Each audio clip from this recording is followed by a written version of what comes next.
Hello YouTube, I am back from holiday and first of all a request.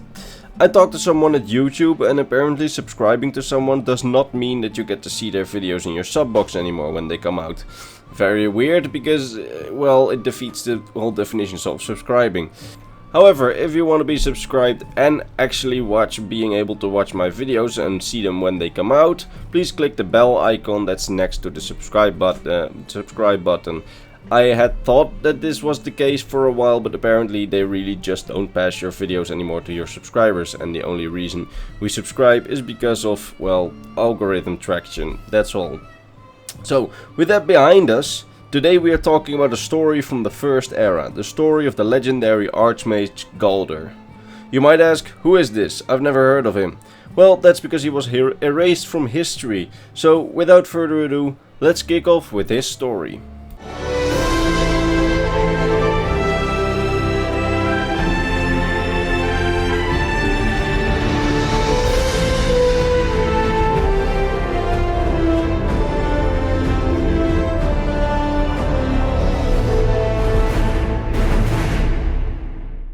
So back in the First Era, there was a legendary and powerful Breton Archmage in Skyrim. He lived in the early days of the First Era, and actually he was in the prime of his career as an Archmage during the reign of Nordic King Harald, somewhere between the years 143 and 221 of the First Era.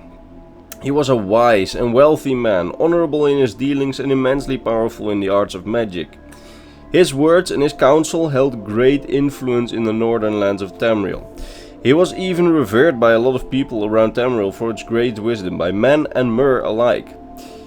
The greatest and most powerful of people came to him for advice, and he was a regular speaker at King Harald's court and was often visited by the Jarls of Skyrim for his counsel.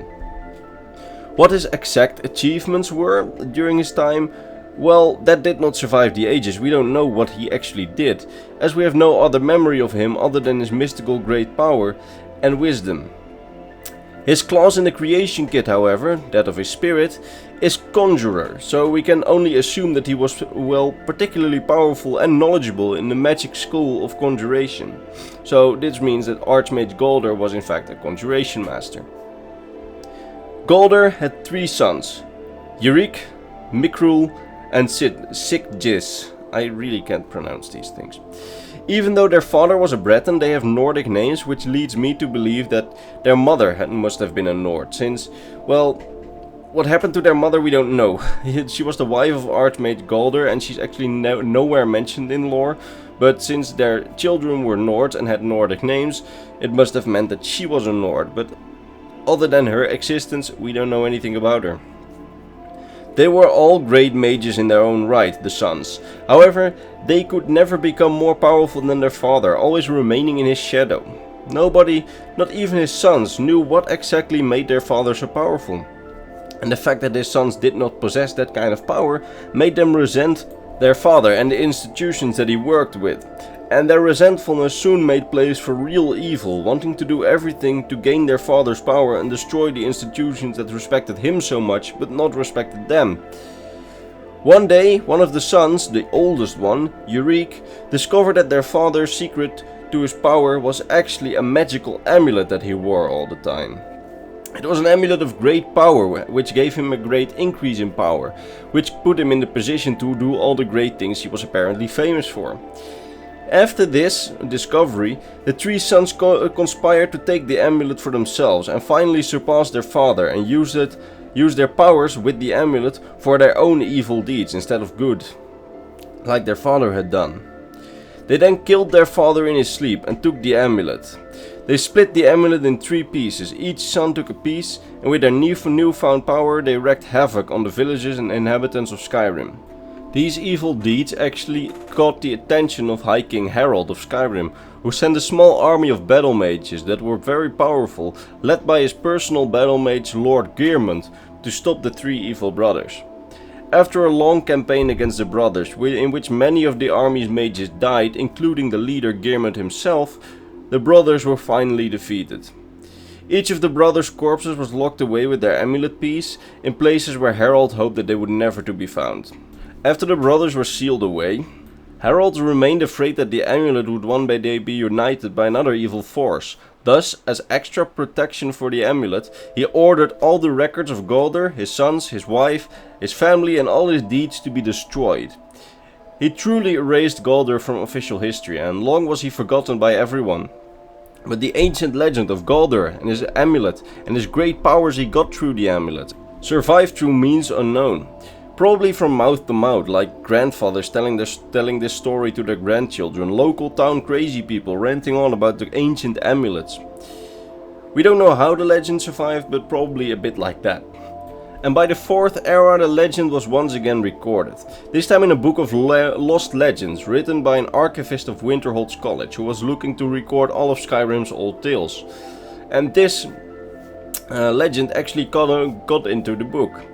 With the appearance of this book, the legend of Gaudur's amulet once again became known to some scholars, mages and also fortune seekers. One of those was a Dunmer named Dayan Valen.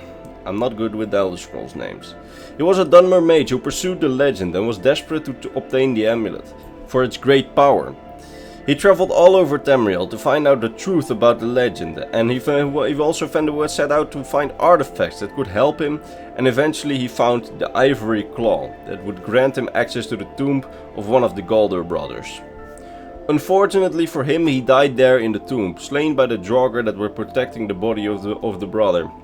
Only for the Dragonborn to then find the claw later and vanquish what remained of all 3 brothers, and with the help of Archmage Gaulder's spirit, he reunited the legendary amulet. And well, as everyone who has done this quest knows, the amulet isn't that great.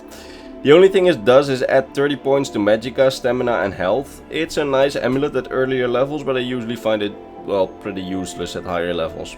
But hey, the story behind it is pretty cool, and I learned this on my vacation as I was playing Skyrim, and I was like, hey, I've never really known the story behind this quest, and it turned out to be pretty interesting. So, I hope you really liked this video. If you did, consider subscribing, and if you do, consider clicking the bell icon, since subscribing apparently does no longer mean you will get my videos when they come out, even if that's the damn definition of subscribing, YouTube. Sorry about that. If you want personal contact with me, then my Instagram and Discord are in the description. If you want to support me in a more personal way, there's my Patreon. You get your name at the end of every video. And yeah, that's that. I'm back. And I'll see you all in the next lore video. Bye bye.